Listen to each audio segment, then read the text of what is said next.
Está no ar. Gente que Fala. O melhor programa de debates do rádio brasileiro. Gente que Fala tem texto e direção geral do jornalista Fausto Camunha. Gente que Fala reúne de segunda a sexta-feira formadores de opinião para discutir as principais notícias do dia. Gente que Fala tem o selo de qualidade APCOM. Olá, olá, boa tarde. O programa Gente que Fala está começando ao vivo pela AltV, a TV da internet e também pelas redes sociais. Imagens do Instagram, do Facebook, do nosso canal no YouTube, para você acompanhar a nossa jornada de hoje. Até 13h, como eu disse, ao vivo, você curte, comenta, compartilha a transmissão do programa Gente que Fala. Você pode participar também pelo WhatsApp, enviando perguntas aos nossos entrevistados de hoje. 973350038 é o número, 973350038. Eu sou o Mauro Friesman, meio-dia em ponto. Hoje, quarta-feira, o espaço nosso aqui sempre dedicado para falar de saúde, de bem-estar e de comportamento. E hoje nós vamos falar sobre saúde, bem-estar e de comportamento, porém, não dos humanos, mas sim dos animais. Para essa nossa conversa de hoje, Anali Xavier, que é coordenadora de saúde e proteção ao animal doméstico da Prefeitura de São Paulo, COSAP. Tudo bem, Anali? Bem-vinda. Boa tarde. Seu microfone está fechado, Anali? Mais uma vez. Continua fechado. Continua fechado o microfone, Anali. Deixa eu seguir aqui com os demais, e aí na sequência... Agora vai. Desculpa, pronto. Tudo bem? Boa tarde. Uma honra estar participando aqui com vocês. Obrigado pela presença. Também com a gente, Rono Caon, fundador do Instituto Caon Ambiental. Ele é ativista abolicionista animal, está em Sorocaba agora. Tudo bem, Rono? Boa tarde. Muito bom estar com vocês. É uma honra participar desse programa também. Fui pego de surpresa. Eu estava saindo e aí me ligaram e eu, estou voltando novamente. Então, tá aí, vamos lá. Vamos que vamos aí. De surpresa. Obrigado pelo convite. E nós que agradecemos a sua atenção com a gente, a colaboração e de aceitar de surpresa aqui o nosso convite. De surpresa é muito mais legal, não é? Sim. Daniele Gonçalves Silveira também com a gente, médica veterinária, gerente clínica do Verus Hospital Veterinário. Tudo bem, Daniele? Oi, boa tarde, gente. Tudo bom? Boa tarde, Mauro. Bem-vinda, obrigado pela presença. E fechando aqui o nosso quadro dos nossos debatedores hoje, Ricardo Radiguieri, diretor clínico do Vet Quality. Tudo bem, Ricardo? Boa tarde, Mauro, tudo bem? Obrigado pelo convite, um prazer, uma honra participando. Vamos lá, gente, 12h02, vamos começar a nossa conversa por aqui sobre saúde, bem-estar e comportamento animal. Julho Dourado é o mês dedicado à causa animal. A campanha visa gerar reflexão sobre a saúde dos animais de rua e também domésticos, conscientização contra o abandono e a prevenção de zoonoses, doenças transmitidas entre animais e humanos. As zoonoses podem ser causadas por vírus, bactérias, parasitas e fungos, e os pets podem servir como seus hospedeiros definitivos ou intermediários. As zoonoses mais comuns são raiva, leishmaniose, leptospirose e toxoplasmose, que são doenças classificadas como uma situação de saúde pública. Daniela, eu começo com você sobre esse tema. O que a gente precisa saber sobre o mês Julho Dourado, né? Muita gente não tem conhecimento a respeito do mês dedicado à prevenção às zoonoses, né? Bom, a gente precisa saber que algumas dessas doenças, graças a Deus, existe vacina, né? A raiva, a leptospirose, aí a gente já consegue proteger os nossos animaizinhos de estimação. A leishmaniose é uma doença que até pouco tempo atrás a gente não podia tratar, né? Mas agora a gente já tem aí algumas autorizações para fazer o tratamento dessa doença. Então, quando a gente consegue fazer um diagnóstico mais rápido dela, existe chances, né, desse paciente ter uma sobrevida, ter uma qualidade de vida. Então, acho que a parte importante aí é a conscientização que a maioria dessas doenças é possível prevenir. Inclusive a leishmaniose também, já existem artigos, né, coleiras principalmente, que a gente consegue proteger os nossos pacientes. Então, as pessoas que estão em áreas endêmicas e tudo é super importante. E a gente não, parece que em São Paulo a gente não vê tanto, mas já tem alguns casos aqui em São Paulo, sim. e às vezes, na minha opinião, talvez seja uma doença subdiagnosticada, por isso que a gente fala pouco em São Paulo. A leishmaniose? Isso. Sim. E quais são as áreas endêmicas da leishmaniose? Muito próximos a áreas de rio, né? Então, aqui em São Paulo mesmo, Taboão da Serra tem alguns casos, essas áreas mais úmidas. Anali, a gente está falando, então, de doenças, que são as zoonoses, né? São doenças transmitidas entre animais e humanos. Quais são as principais, né, dessas doenças que são transmitidas desta forma, que os animais passam para a gente? Bom, primeiro eu acho que é muito importante a gente aqui falar, ter a oportunidade, tão bom estar nesse programa para poder falar sobre esse assunto. A gente ainda tem uma questão de muito preconceito, às vezes, com relação aos animais, e eu acho que até depois um pouquinho a gente vai poder falar sobre essa mudança que vem acontecendo na relação homem-animal, e muitas vezes, até por falta de informação, as pessoas têm ainda preconceito. Também é importante a gente lembrar que os animais, eles são sentinelas, e eles podem ajudar a identificar o risco à população. Então, a partir da identificação de uma zoonose nos animais, né, a gente pode desencadear uma investigação, pode não, deve, desencadear uma investigação epidemiológica para adotar as medidas de proteção à saúde. Inclusive nos hospitais, acho importante colocar aqui, a Daniele falou um pouquinho antes e bem colocou sobre as notificações, enfim, para ajudar nisso também, nos hospitais veterinários públicos é feita coleta no caso de suspeitas, né? Para que possa ser feito esse diagnóstico a partir de qualquer tipo de suspeita. E aí, como ela também colocou, a gente está falando de raiva, a gente está falando de leishmaniose, a gente está falando de diversas questões de zoonoses que podem, realmente, que devem ser tratadas e identificadas. A esporotricose, não falei, mas é importante a gente lembrar disso também, claro. Sim. Ono, as pessoas têm, como eu destaquei aqui na abertura, pouco conhecimento a respeito do Júlio Dourado, né? Sobre a necessidade de ter um mês específico para a gente chamar atenção sobre essas questões das zoonoses, que são as doenças transmitidas entre animais e seres humanos. Então, uma das coisas que é interessante, bom, nós sabemos disso, as colegas aí com certeza sabem disso, falta muita informação ainda, né? No contexto geral da coisa, o setor público, por sua vez, está pecando muito na informação, né, de um modo geral, na estrutura, claro, né, de um modo geral, mas também na informação também da população. É interessante, né, falar de zoonoses, eu vou até aproveitar pegar aí o momento, né, eu gostei dessa abordagem de zoonoses, porque em Sorocaba, por exemplo, que é a cidade que eu moro hoje, nós conseguimos, inclusive, interessante informar isso, transferir a seção de bem-estar animal que antes pertencia à Secretaria de Saúde, né, onde se chamava zoonoses como um todo, e nós transferimos hoje em Sorocaba para o meio ambiente, para a Secretaria de Meio Ambiente.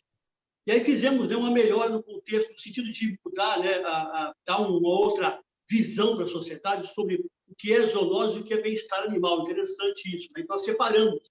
Hoje, em Sorocaba, temos o setor de zoonose, que pertence à Secretaria de Saúde, e temos o setor de bem-estar animal, que pertence ao meio ambiente. Aliás, eu ajudei a criar essa associação de bem-estar animal hoje.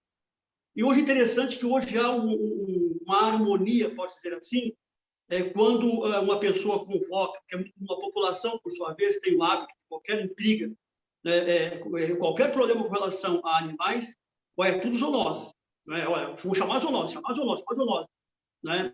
Denúncias com relação a maus tratos, de repente, o morador que está incomodado com a presença de um animal que está latindo, enfim, e tal, e tudo zoonoses. Nós conseguimos fazer esse trabalho em Sorocaba hoje, inclusive desmistificando, né, os maus tratos animais por parte das zoonoses. As colegas sabem muito bem disso.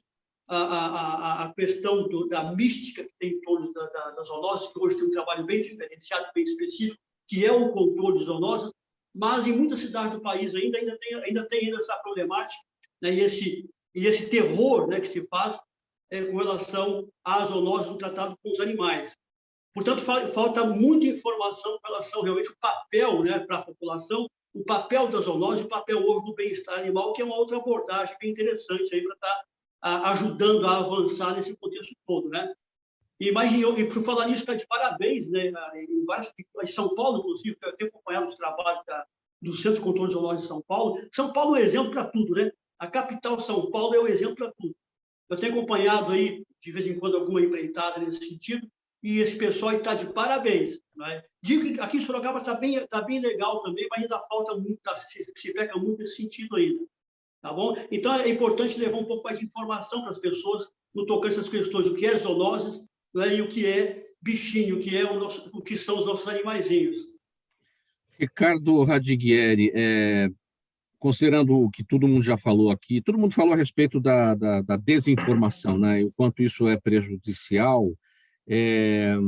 Nesse sentido, nessa esteira, em que medida essa questão a gente vai falar mais adiante, especificamente sobre abandono e maus tratos, mas essa questão da desinformação, o animal doente, o animal com uma zoonose, em que medida isso acaba se traduzindo em mais abandono, em mais maus tratos, porque a pessoa está desinformada, não sabe o que exatamente o animal tem e acaba não dando o devido tratamento, acaba até abandonando, acaba até maltratando. Eu acho que, como bem colocou o Ono, a informação é a base de tudo. Né? Então, os tutores, né, eles têm que estar bem informados sobre a possibilidade, a existência dessas doenças, inicialmente a leishmaniose, por exemplo, que ainda eu vejo pouca informação sendo divulgada para o grande público sobre essas doenças. A raiva, né? A raiva, apesar de ser uma doença bastante conhecida, parece que as pessoas perderam um pouco do medo da raiva, porque a gente não ouve com frequência casos relatados de raiva humana. Né? Então, as pessoas, graças à vacinação, né? O sucesso da vacina leva à perda do medo e, às vezes, não menosprezar, mas não colocar a devida importância em que se mantenham as campanhas de vacinação. Né?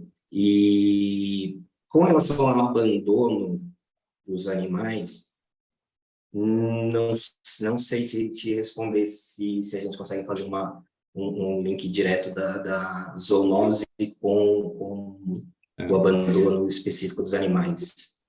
Ricardo, você chamou a atenção para a questão da raiva, né? E hoje é dia 12 de julho, né? 13 de julho, já a gente chega em agosto. E muita gente fala, né, com base no que os antigos falavam, olha, agosto, mês do cachorro louco, né? Quantos não falavam isso, né? É uma relação, né, da possibilidade daquele mês trazer a doença da raiva para o cachorro. Por que tem essa relação, hein? Do mês de agosto? Porque muita gente falava antigamente, hoje em dia não se usa mais essa expressão. Sim. Mês do cachorro louco, agosto, mês do cachorro louco. Inclusive, porque era um mês de vacinação do cachorro. Era um mês de vacinação. Dos cachorros e gatos, era um mês Isso, tradicionalmente as campanhas de vacinação eram feitas no mês de agosto. Não vou saber te responder se atualmente continuam sendo no mês de agosto. Não sei se a Anali consegue me ajudar nessa resposta. Vamos lá, Anali. Até porque a gente está no mês de julho dourado, né, que é o mês específico para a gente chamar a atenção e puxar a conscientização a respeito dessas questões. Né? Por que tem a ver essa coisa do cachorro louco com o mês de agosto? Antigamente a vacina se concentrava em campanha que acontecia no mês de agosto. Então, se tornou conhecida essa expressão do mês do cachorro louco. Mas hoje as coisas naturalmente mudaram muito. Então, não se tem mais uma campanha num único mês do ano. As vacinações acontecem de forma permanente aqui em São Paulo, ao longo do ano inteiro. Então, existem os postos de vacinação espalhados por toda a cidade, onde o cidadão pode ir a qualquer dia fazer a vacina do seu animal. Muito bem, esclarecido. Desculpa, Mauro, te cortar. Só é interessante falar que, assim, realmente fazia muitos anos que não era relatado um caso de raiva humana, mas, se eu não me engano, há uma semana atrás, o Distrito Federal já notificou um caso de raiva humana. Inclusive, eles adiantaram a campanha de vacinação, que normalmente no mês de agosto. Concordo com a Anali, acho que a coisa se dissipou um pouco, porque hoje em dia todo mundo sabe que tem que vacinar, até os tutores, enfim. Mas o governo ainda busca fazer uma campanha nesse mês de agosto, e por conta desse caso de raiva humana, o Distrito Federal adiantou a campanha para julho, né, na tentativa de tentar conter e evitar novos casos, porque a raiva realmente é uma doença muito grave. Tudo bem, 12h15 agora. Fala, Rono, para concluir, a gente passa o próximo tema. Se me permite, Daniel, né? Aproveitando, quando eu era criança, eu fui, eu acho que o único da família, né? Da parentalhada, de um modo geral, que tomei aquelas 60 injeções em torno do umbigo, porque um cachorrinho nosso pegou a raiva e infelizmente foi sacrificado, e só pelo fato de brincar esporadicamente diariamente com um animalzinho, sem ter sido ferido, mordido, enfim, eu tive que tomar essas injeções. Como que isso hoje, até de repente a Daniela pode até responder isso, de repente até dar uma informação nesse sentido. Quer dizer, só o fato de ter contato, né, com o ambiente onde está o animalzinho, uma vez que ele venha ter a raiva, é necessário tomar essas injeções hoje? Como que está isso hoje, Daniela? Sem ser mordido ou sem ser arranhado, não é só o fato do contato, essa é a questão, né, Rono? Sim. A raiva ela pode ser passada pela saliva, né? Então, a recomendação é que, se tiver sabidamente contato com um paciente de raiva, a vacinação ela é feita. Se for mordida, independente do paciente ter sintoma ou não, pelo menos até um tempo atrás, o Instituto Pasteur estava vacinando também. Profissionais da área da saúde que lidam com animais, né, no caso, os veterinários, auxiliar de veterinário, a gente tem que fazer a vacinação, e aí é aquela historinha, né, 3 doses, faz a titulação para ver se precisa continuar vacinando, a cada ano repete a titulação para saber se vacina ou não. Então, realmente a gente faz essa prevenção aí. Legal, gente. Vamos seguir aqui, 12h16, programa Gente que Fala, edição de quarta-feira, com os assuntos da saúde, do bem-estar e do comportamento. Hoje, animal. Muito bem. Próximo tema, Prefeitura de São Paulo, por meio da Secretaria Municipal de Saúde, inaugurou no dia 1º agora, de julho, o 4º Hospital Veterinário Público da capital. A unidade funciona no Butantã, tem capacidade para realizar 3.500 atendimentos por mês, conta com salas de emergência, enfermagem, consultório de atendimento para clínica médica e especialidades, e centro cirúrgico, além de serviços de cardiologia, oncologia, oftalmologia e diagnóstico por imagem. Anali, qual que é a demanda na cidade de São Paulo para esses atendimentos todos? Agora a gente já tem 4 hospitais veterinários públicos, né, à disposição. Qual que é o tamanho dessa demanda? Olha, primeiro, é maravilhoso poder falar sobre isso, né? Imagina que são pouquíssimos os municípios que possuem atendimento gratuito para a população, para cães e gatos, né? E São Paulo é precursora nesse serviço, um serviço que enche a gente de orgulho, e desde 2012, ou seja, a gente já tem 10 anos de experiência atendendo aos animais. A demanda, como você pergunta, é realmente muito grande, porque imagina que a relação homem-animal, ela vem mudando muito nos últimos anos. A gente falou há pouco da raiva. Se a gente parar para pensar na década de 70, queria falar aqui pro Rono que eu também tomei as injeções desde pequenininha, mexendo com animais, naquele turbilhão da década de 70 com a raiva, onde foram criados os centros de controle de zoonoses espalhados aí pelo Brasil. E aí, essa relação naquela época, os animais não entravam nas nossas casas, eles ficavam só nos quintais, eles comiam restos de comida, nem ração a gente tinha aqui no país. E aí, ao longo desses anos, de lá para cá, muita coisa mudou, e aí esses animais passaram a ser vistos ou entendidos, e que bom, por boa parte da população, como membros da família. E aí aquela pessoa que não tem acesso, que não conseguiria ter acesso ao atendimento médico veterinário, porque não tem condição financeira, como como faz? Porque se é um membro da família, está com dor, está em sofrimento, e você não tem como atender. Então, pensando nisso, nessa população de baixa renda, que não tem a condição de ir num veterinário particular, a Prefeitura de São Paulo criou esse serviço de atendimento. Então, perceba, né, que a dimensão desses números, só o ano passado, em meio à pandemia, onde a gente só podia atender urgência e emergência, naturalmente, para evitar a aglomeração, nós fizemos 122 mil atendimentos aos animais aqui da cidade de São Paulo. E agora, essa nova unidade, a gente cobre as 4 macro-regiões da cidade para atender especificamente esse perfil, esse público da população, e a demanda é muito alta. Recentemente, o prefeito já comunicou a próxima unidade, a 5ª unidade, que vem para ser no extremo da zona leste da capital, ou seja, entendendo essa dimensão, essa necessidade e toda essa expertise que São Paulo tem em oferecer esse serviço. É um serviço que nos traz muita emoção, inclusive, porque quando a gente vê esse paciente que foi atendido e que não teria sido atendido de uma outra forma, e os depoimentos dos tutores desses animais, realmente é um serviço que traz aí muita alegria para todos nós. Lembrando que, como eu falei um pouquinho antes, ele também é uma forma da gente conseguir fazer a vigilância no município, no caso dos animais que apresentam alguma suspeita de alguma zoonose. Esses serviços todos, Annaly, que eu destaquei aqui, que são oferecidos por esse Hospital Público Veterinário, qual é o mais procurado? É bem complicado falar de qual é o mais, porque realmente tem uma variedade muito grande. Até porque um atendimento acaba levando a outro, né? Você leva o animal para uma consulta, daqui a pouco tem exames e outras questões, né? Exatamente, então é muito complicado, mas eu posso destacar algumas coisas aqui, porque eu acho importante a gente falar até para conscientizar.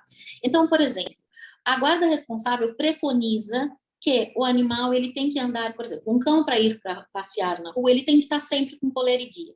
Muitas pessoas insistem em não levar o animal na coleira e guia ou abrem o portão para que o animal possa ter acesso sozinho à rua. Bom, o que acontece? Muitas vezes esse animal é atropelado. Então, é uma das causas de muita procura no hospital, animal com alguma fratura, enfim, animal que foi atropelado. Outra, um gato que cai do apartamento, da sacada, porque o apartamento não é telado. Então, mais um tipo de atendimento. Questões de falta de vacina de espécie específica, então, é importante que essas são, mas assim, não dá para generalizar, não é só isso, mas muitas vezes a gente tem essas ocorrências. Bom, esse é o 4º hospital, esse fica no Butantã, onde ficam os outros 3? Então, a gente tem unidades, a primeira, na Zona Leste, foi o primeiro hospital que nasceu, depois na Zona Norte, inauguramos há 2 anos só, recentemente, né, quero dizer, o da Zona Sul, e agora a gente vem para a Zona Oeste. Na Zona Leste, em qual bairro, o primeiro? Na Zona Leste fica no Tatuapé, na Zona Norte, Santana? Na Casa Verde, Casa Verde. Zona Sul, Jurubatuba, e Zona Oeste, no Butantã. E a expectativa da 5ª unidade na Zona Leste novamente? Isso, no extremo da Zona Leste, que é uma área que é necessário mesmo oferecer esse serviço. Estamos fazendo todos os estudos, para poder viabilizar essa nova unidade. Mas sem previsão ainda? A gente não tem a previsão do lançamento, mas esperamos para o ano que vem. 12h23, 23, vamos passar para o próximo tema por aqui. Eu gostaria só de dar, sobre a questão do hospital, eu gostaria só de dar uma palavrinha, pode ser? Fala, Bruno. Então, bom, São Paulo, como sempre, é o berço dos acontecimentos. São Paulo é fantástico, né? Com relação aos hospitais, São Paulo está para lá de parabéns, mega parabéns. Mas interessante, eu vou já colocar, informar para vocês aqui, que é interessante informar isso, nós conseguimos fazer um milagre em Sorocaba, isso é milagre, um milagre de também conseguir aprovar um hospital para Sorocaba. Já está aprovado, já está sancionado já pelo governador, foi uma luta danada, portanto, em breve teremos em Sorocaba também um hospital público. E, claro, tem que ficar em cima do prefeito, porque o negócio aqui é complicado, viu? Mas teremos um hospital aqui, sim, e aí beneficiando nossos irmãozinhos animais aí. É isso que Mauro, eu quero falar sobre o hospital. se você me permite, eu também queria dar uma palavra sobre o Ricardo. assunto. Primeiro, Anali, parabéns, né, porque a existência dos hospitais públicos é realmente fundamental, se a gente pensar na população de cães e gatos, principalmente que existe em São Paulo, que é uma cidade gigantesca.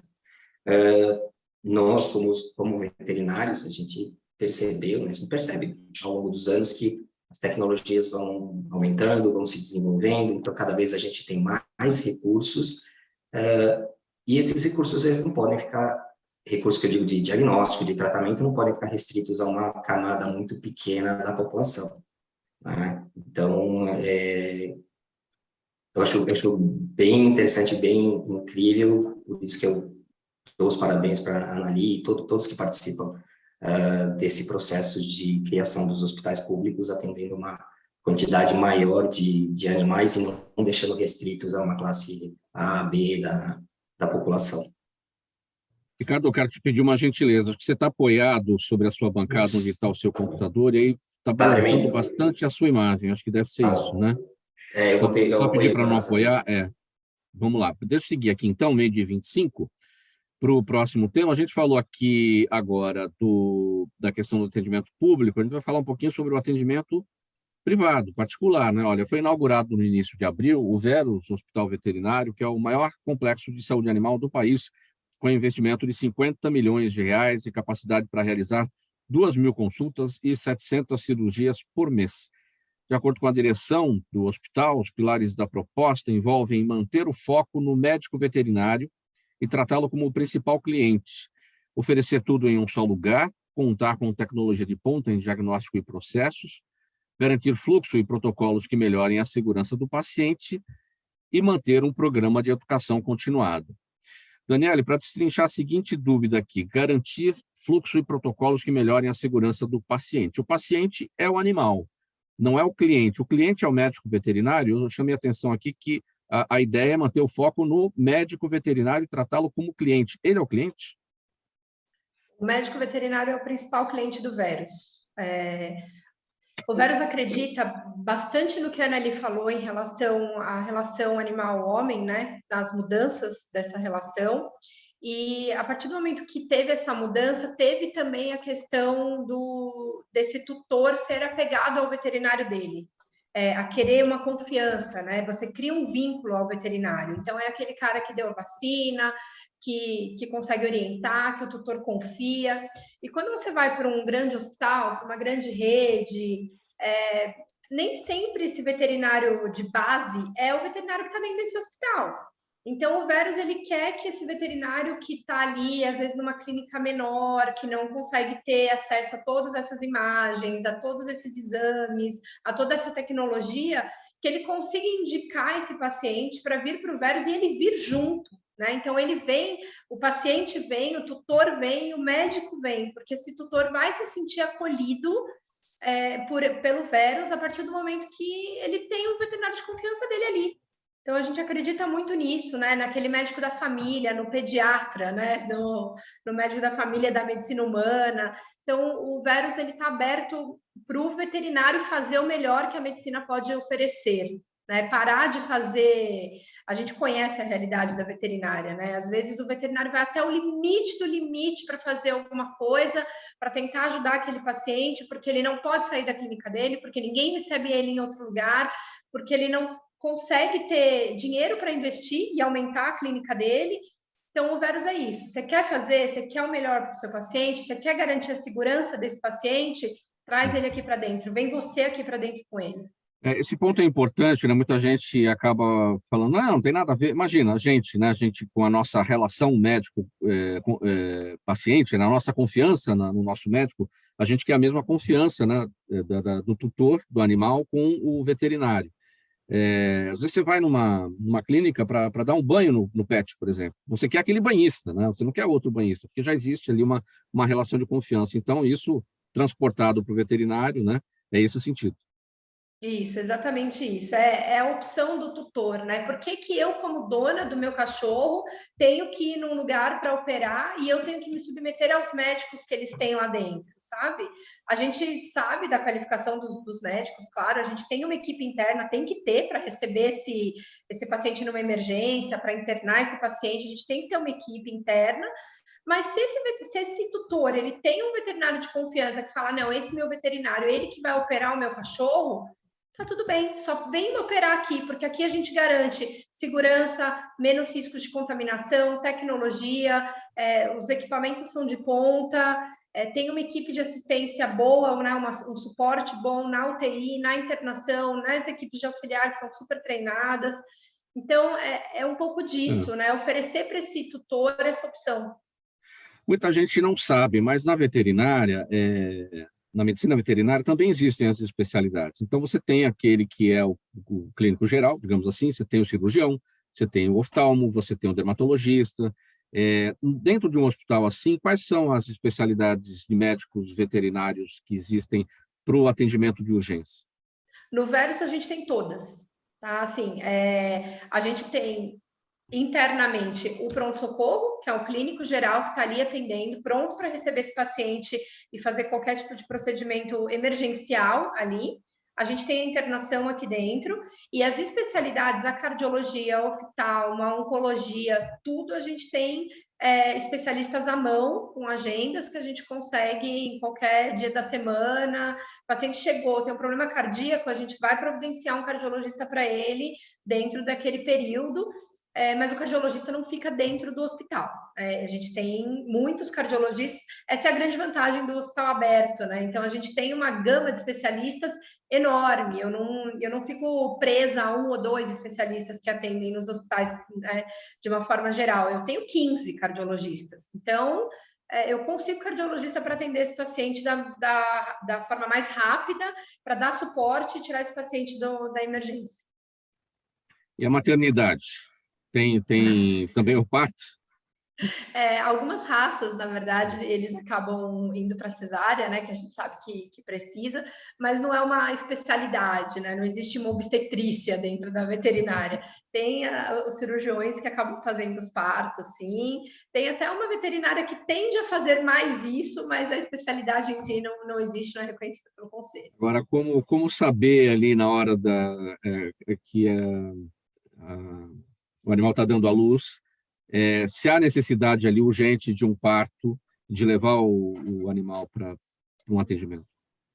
Idealmente, esse tutor tem que saber, né, quando foi a cruza, tudo certinho, e fazer basicamente um pré-natal, né? Então, faltando uma semana, 5 dias para esses filhotes nascerem, fazer ultrassom diariamente para avaliar os batimentos cardíacos desses filhotes, avaliar a posição dentro do útero, e aí isso já vai tendo um planejamento, e o veterinário já consegue planejar se é um caso que dá para fazer um acompanhamento ou se é um caso que precisa, de fato, entrar na cesárea.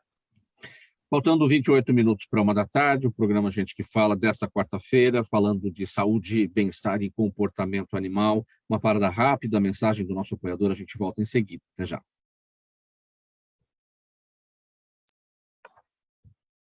Toda ação estratégica de sucesso tem um componente fundamental, um instituto de pesquisas ético, rápido e preciso. Afinal, é ele que vai fornecer informação confiável, sem achismos e palpites. E isso, numa época de mudanças rápidas e repentinas, é fator crítico de sucesso. A Orbis é um instituto de pesquisas que une precisão e confiabilidade estatística com a mais alta tecnologia de pesquisas do mercado. Tem inteligência artificial, robótica, big data, entre outros recursos, para que você tenha uma informação correta, confiável, com o menor custo e no menor tempo possível. Na sua próxima ação, seja ela corporativa ou política, comece pela Orbis, porque com a informação correta você vai mais longe, mais rápido e com mais segurança. Faltando 27 minutos para 1h da tarde, agora estamos de volta com o programa Gente que Fala pela All TV, a TV da internet, também pelas redes sociais, Instagram, Facebook, o nosso canal no YouTube. Hoje é quarta-feira, o espaço aqui sempre dedicado, sempre voltado para os assuntos da saúde, do bem-estar e do comportamento, e hoje nós estamos tratando da questão da saúde animal. Próximo tema, a rede de hospitais Pet Care anunciou recentemente a compra de 100% da operação Vet Quality. Com a incorporação, a PetCare, ou o PetCare, começou a gerir o hospital veterinário no bairro do Campo Belo, em São Paulo, com aproximadamente 30 médicos veterinários. Dados do Instituto Pet Brasil apontam que nos 3 primeiros meses de 2022, o mercado de serviços veterinários para animais já faturou 12,4% a mais do que em todo o ano de 2021. A que se deve esse aumento, Ricardo? Os animais estão mais necessitados aí dos atendimentos ou as pessoas realmente passaram a gastar mais com a questão da saúde animal? Eu acho que exatamente o animal, o pet, né, como já foi dito aqui, ele passa a ser cada vez mais membro da família. Então, é bem nítido que as famílias investem cada vez mais nos seus pets. Muitas vezes, muitas famílias, é cada vez mais comum a gente ouvir histórias de famílias que optam em não ter um filho, e sim um pet que acaba sendo tratado como o próprio filho. Então, isso, claro, alavanca todo o mercado pet. A gente viu também um fenômeno nos últimos anos, de 2 anos que estamos passando pela pandemia, que muitas famílias adotaram pets, né? Quer dizer, foi um momento complicado para todo mundo, de carências e de falta de contato humano entre as pessoas. Então, o número de adoções também aumentou muito nos últimos anos. Né? Isso justifica um aumento da demanda.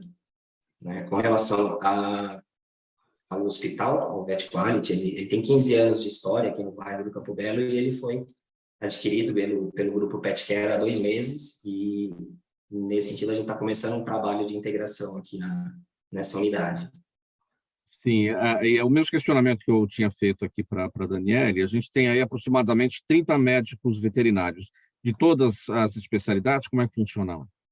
Sim, de todas as especialidades também a gente consegue atender. Na verdade, esse número ele é maior, né? Uma situação um pouco semelhante do que a Daniele expôs.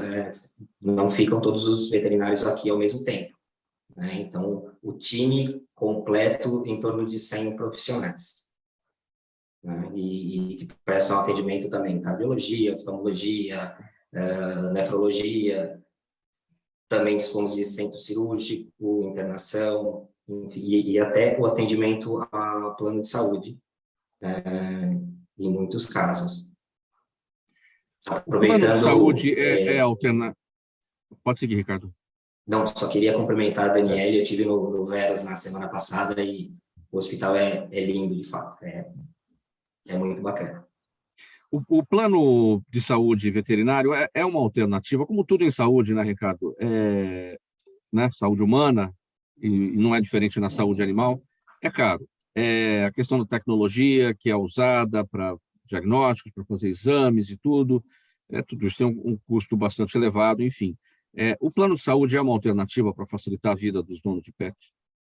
Eu acredito que seja uma alternativa, e mais que uma alternativa, muito provavelmente uma tendência, né? Cada vez mais as pessoas aderirem a um plano de saúde, porque realmente o acesso aos hospitais, às clínicas, estão se tornando mais caros. Né? Conforme a gente investe em tecnologia, investe em capital humano, consequentemente, existe um custo atrelado a isso. E a gente sabe que a manutenção de um pet em casa, não só de serviço veterinário, mas de ração e tudo mais, está ficando mais caro. Então, eu acredito sim que o plano de saúde ele é uma alternativa.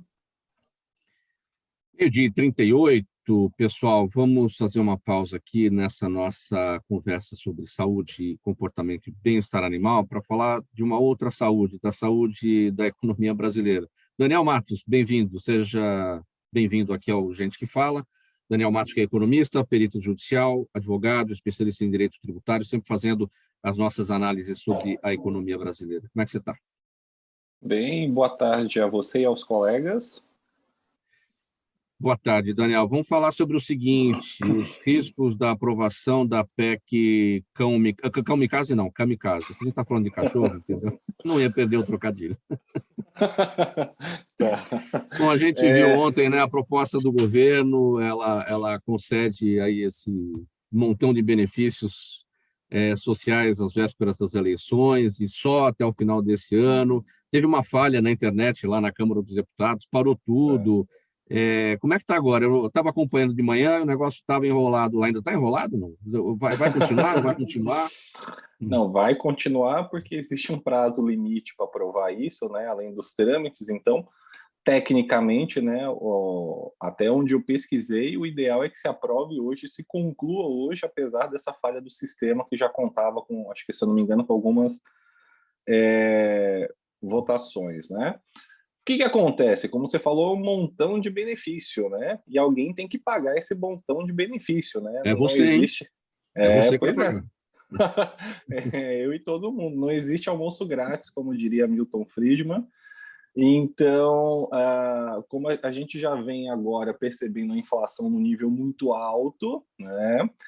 Infelizmente, essa perspectiva tende a piorar. Teve um reajuste hoje a inflação está algo em torno de 13%, houve um reajuste do Copom, se não me falha a memória, do Banco Central, estimando a inflação a 14,4% até o final do ano, a Selic, perdão, 14,4% a Selic no final do ano, para tentar conter esse aumento inflacionário. Por quê? Você concede, né, esse montão de benefício, só que a conta chega, tem que pagar, e isso para a sociedade é devolvido como inflação, né? Então a gente acaba tendo um aumento daquela sensação de recessão econômica, que além dos fatores externos ao país, aqui a gente tem esse plus em relação a essa PEC que dura até o final desse ano, que vem sendo muito criticada, porque você vai ter um rombo orçamentário e que, infelizmente, beneficia, né, uma parcela da população que merecidamente faça jus, né? Mas, infelizmente, toda a parcela, inclusive os próprios beneficiários, vão ter esse custo devolvido por meio da inflação no consumo dos bens e serviços. Então, é muito, muito drástico para a nossa saúde da economia do país. Então, infelizmente, eu acho que vai aprovar e o cenário aí prognóstico para os próximos meses não é muito positivo em termos de custo das coisas. Pois é, e as pessoas falam assim, nossa, mas você não perde a chance do trocadilho, é que a piada vem pronta, né, Daniel? É cada coisa que acontece nesse país. Aí eu falando, você que vai pagar a conta, nós vamos pagar o pato, né? Já que a gente está falando de saúde animal, quem é que paga o pato, né? Não é isso? Nós vamos passar para outro tema aqui da economia, que é a desvalorização do Twitter. Essa confusão aí, o Elon Musk desistiu, o Twitter desvalorizou mais de 3 bilhões de dólares. Como é que pode? 3 bilhões de dólares ainda vale um montão, né? Pois é, 3 bilhões, isso porque, né, segundo ele, 5% das contas do Twitter são fakes, né? São robôs, e ele não concordou em pagar o valor, estava se discutindo uma questão de ajuste, né, o desconto percentual pela existência de contas não reais, né, e até que chegou o ponto que ele falou, não quero mais, cada um siga a sua vida, só que isso, para a instituição do Twitter foi muito negativo, porque tinha uma expectativa muito grande sobre, então teve essa desvalorização, e aí o interessante chegaram à conclusão de não venda, só que agora parece que o Twitter vai entrar com uma ação judicial para forçar o cumprimento de uma cláusula contratual de forçar a compra. E aí, por enquanto, ninguém sabe se isso foi um movimento pensado, né, em termos de ter uma desvalorização, porque isso interfere de uma certa forma no preço, ou não. Mas é uma pena, assim, o fato que acontece. Isso não teria nada a ver com os movimentos atuais da economia americana, alta de juros, inflação também por lá, não tem nada a ver uma coisa com a outra, né? Não, lá não, porque assim, quando você teve a pandemia, né, fazendo uma análise parcial de setores, você teve alguns setores da economia muito penalizados, né, como o turismo. A gente sabe que o turismo não voltou aos níveis que eram anteriores ao início da pandemia, só que você teve outros setores que se alavancaram em relação a isso. Então, como as pessoas tiveram que ficar mais em casa, passaram a consumir mais serviços de rede social e streaming. Então, empresas relacionadas à tecnologia tiveram uma valorização durante esse período, por um movimento natural que foi uma mudança de comportamento do consumidor. Entendeu? Então, o aspecto econômico afeta, mas não tanto, dado toda essa mudança comportamental que a gente percebeu durante a pandemia, que hoje ainda existe parcialmente em alguns países. Legal, Daniel Matos fazendo aqui análise da saúde e da economia brasileira, sempre às quartas-feiras por aqui. Daniel Matos, economista, perito judicial, advogado, especialista em direito tributário. Super obrigado mais uma vez. A gente volta a se falar na semana que vem. Obrigado, boa tarde aos colegas, um bom dia. Um abraço aí para você. Faltando 16 minutos para 1, a gente segue com os assuntos da saúde, do bem-estar e do comportamento animal por aqui no programa Gente que Fala, ao vivo pela OTV, a TV da internet e também pelas redes sociais. Não há dados oficiais sobre o abandono de animais no Brasil. Só que ONGs apontam que o desamparo de cães e gatos e outros bichos, como cavalos e coelhos, aumentou até 6 vezes durante a pandemia.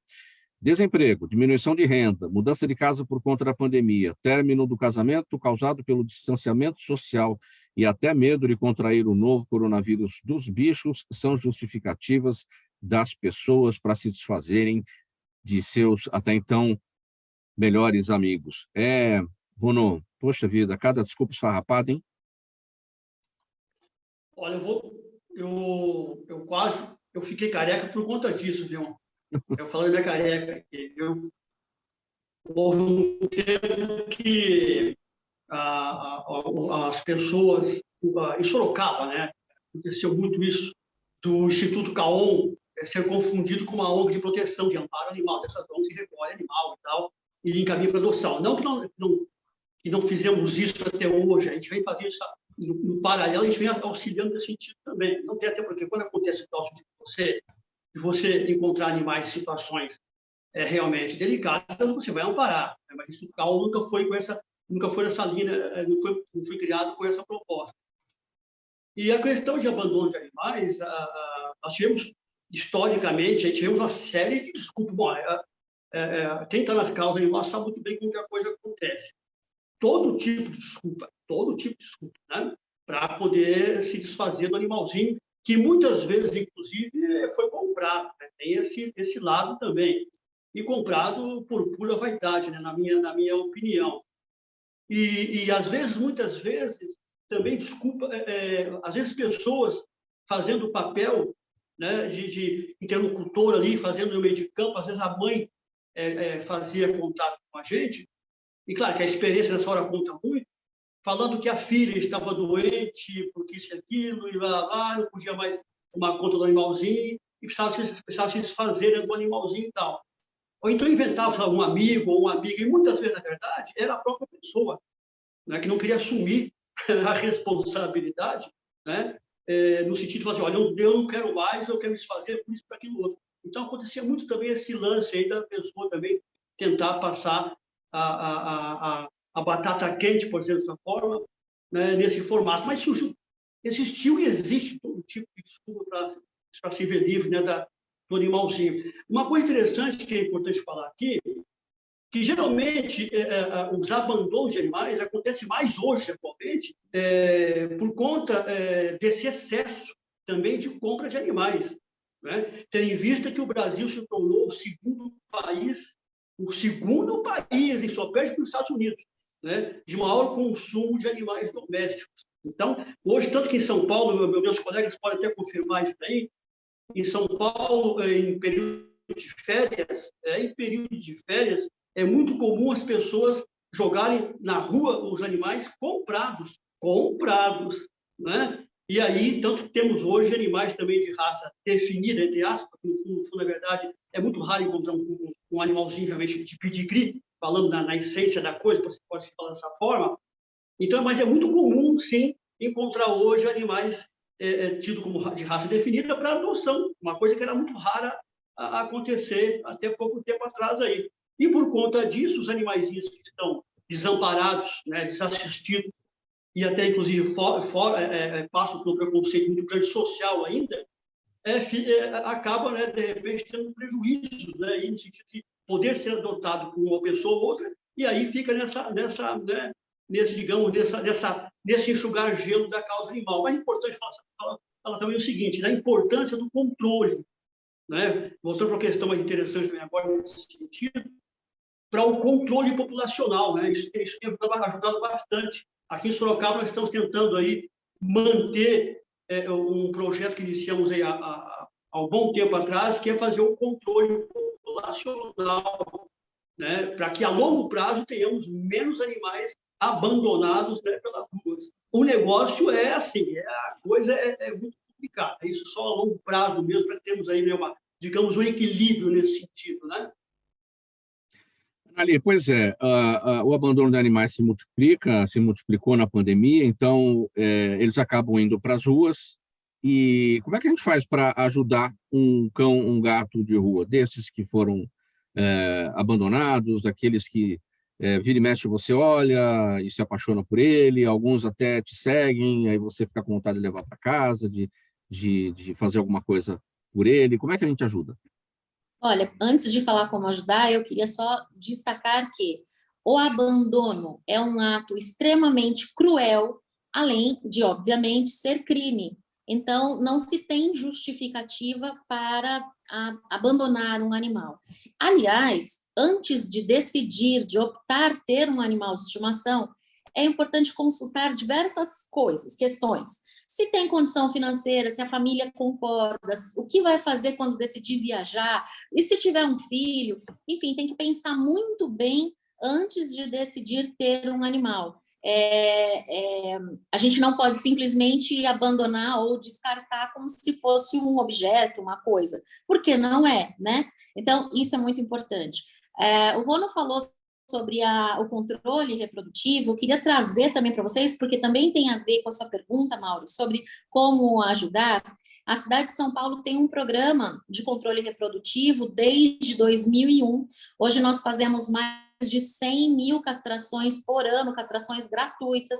Lembrando que São Paulo não só castra, vacina, microchipa e emite o registro geral do animal, justamente pensando nessa situação do controle. Agora, o abandono não passa somente pelo controle reprodutivo.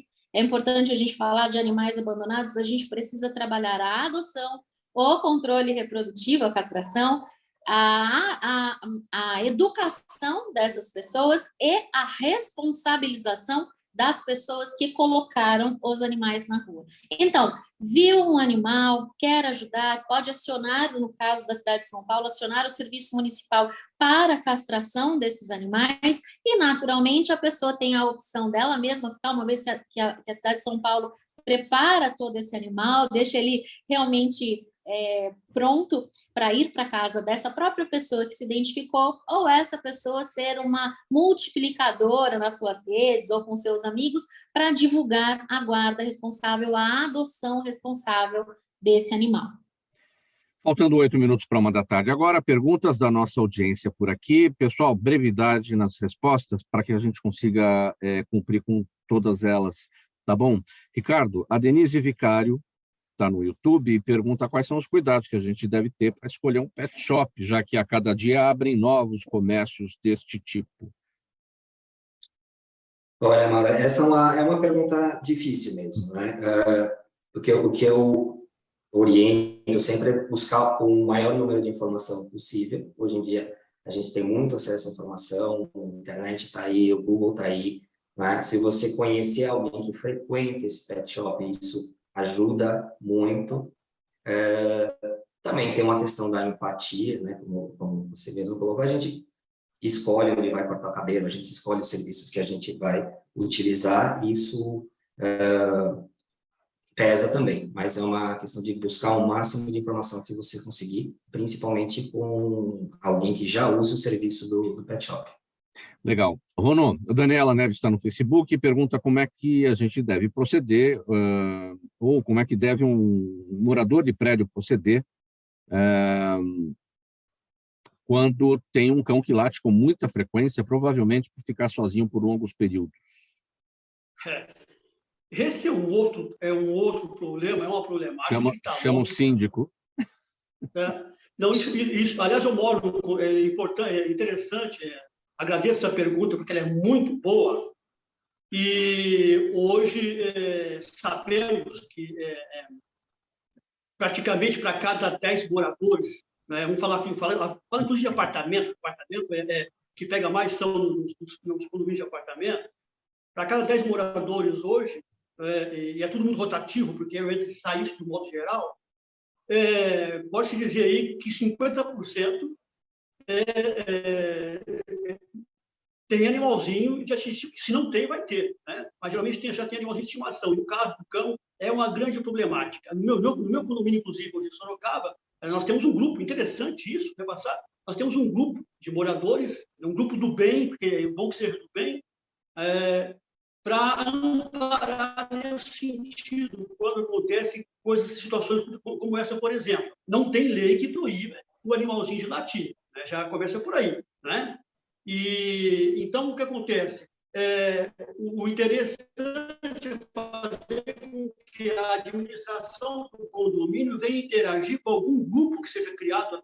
Eu sempre dou essa dica, para que os moradores que se preocupam com essas questões animais, que de repente possam se unir, o menor que possa ser o grupinho, vai ser bastante útil no condomínio, no sentido de amparar a administração e passar para a administração, para a síndica, para o síndico, da importância de se entender que hoje os animais têm direito, inclusive de latir, né? E que isso venha a ser passado para os moradores também, que o animal tem direito de latir. E aí o que acontece? Tem casos, nós tínhamos casos recentemente, inclusive, que foi até mesmo dado a dica para o morador para contratar, né? Porque o cão ele não nasceu para viver sozinho, né? Eu ouvi dos colegas aí a questão da responsabilidade de botar um bichinho. Para começar, é uma vida. Portanto, tem que ter muita consciência disso. Começa por aí. Quem não tem condição de manter alguém sempre no local onde o bichinho, onde se torna o ambiente do animalzinho, sempre alguém, parente, uma família, né? Um amigo que seja, é bom não ter. Se for para deixar sozinho, é bom não ter, né? Não está preparado ainda para entender que é uma vida e que tem que ser respeitada e valorizada, enfim, todo respeito, né? Então, tivemos um caso... Oi? Não, tivemos um caso recentemente... Para concluir bem rapidamente, tem mais questões aqui, Bruno, bem rapidinho. Tá. Tivemos um caso recentemente aqui, que chegamos ao ponto de orientar, né, o morador para que ele contratasse, né, um adestrador para tentar, de repente, desenvolver algum método para, de repente, tentar acalmar o animalzinho, porque ele não aceitava, em hipótese alguma, ficar sozinho, nem mesmo por meia hora, né?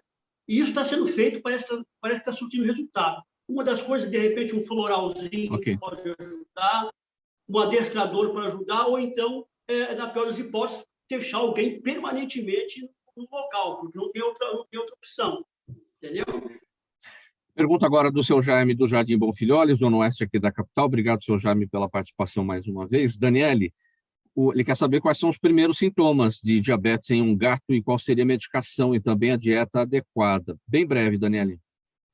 Bom, os primeiros sintomas é o que a gente chama de poliúria e polidipsia, né? Então, que é beber muita água, fazer muito xixi. Então, seriam aí os principais, o que o tutor consegue enxergar. Normalmente, ele chega no consultório relatando isso, né?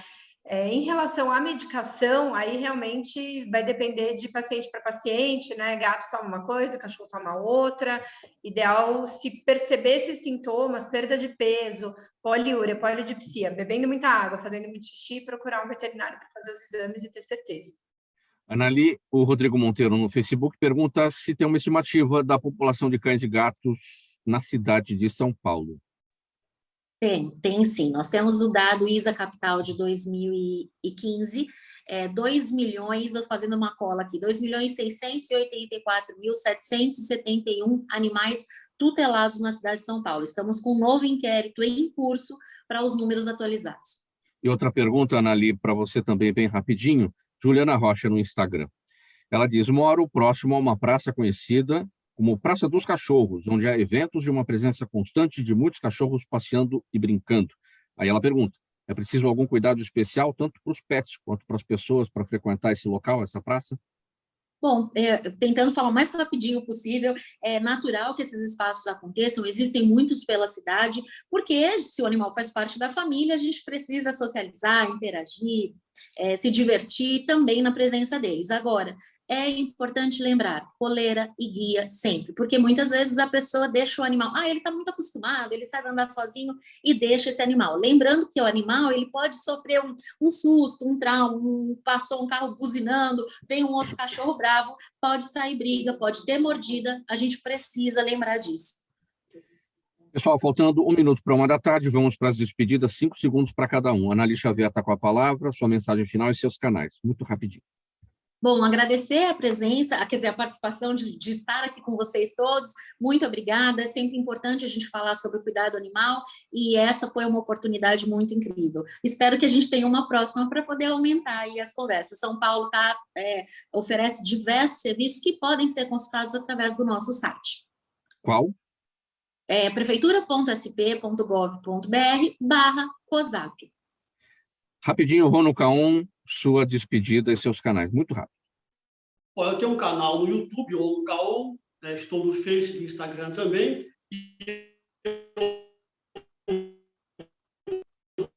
Problemas com a sua conexão, Rono. Vamos seguir para a Daniele. Daniele, rapidinho, seus canais. Bom, primeiro agradecer pela oportunidade, espero que a gente consiga conversar mais depois, fica o convite aí para conhecerem o Verus, né, os veterinários, os clientes, fiquem à vontade, siga a gente lá no Instagram, @verus.vet. Rono, a gente está com problema com a sua conexão. Daniele, repete seus canais, ficou atropelado aí, acho que a gente não conseguiu entender. Bom, para seguir o Instagram do Verus, tá? É @verus.vet. E venham aqui conhecer a gente, vai ser um prazer recebê-los. Ricardo, você encerra rapidinho seus canais. Obrigado pelo convite, Mauro. Para conhecer a Vet Quality na página vetquality.com.br e também no Instagram. Muito obrigado pela presença de todos. Em nome da equipe do programa Gente que Fala, termina aqui essa edição sobre saúde, sobre bem-estar e comportamento animal, nesta quarta-feira por aqui. Annalise Xavier, Rono Caon, Daniele Gonçalves Silveira, Ricardo Radiguieri. Valeu essa conversa, muito boas informações, utilidade pública aqui para a gente no dia a dia, para a gente lidar com a questão dos animais e a nossa relação com todos eles. O programa Gente que Fala tem a realização da ABECOM, na técnica da OTV, o Sérgio Oliveira. Valeu, Sérgio. Apresentação minha, Mauro Friesman, pauta e redação do Pedro Schiavon, Zenilda Salvato, nossa diretora de produção, jornalista Fausto Camunha, nosso diretor-geral, na direção-geral da OTV, o Alberto Luchetti, e do outro lado, você, espectador, você, internauta, a razão da nossa presença aqui todos os dias. Muito obrigado pela audiência, a gente volta a se falar amanhã, 1 hora, 1 minuto. Tchau, tchau.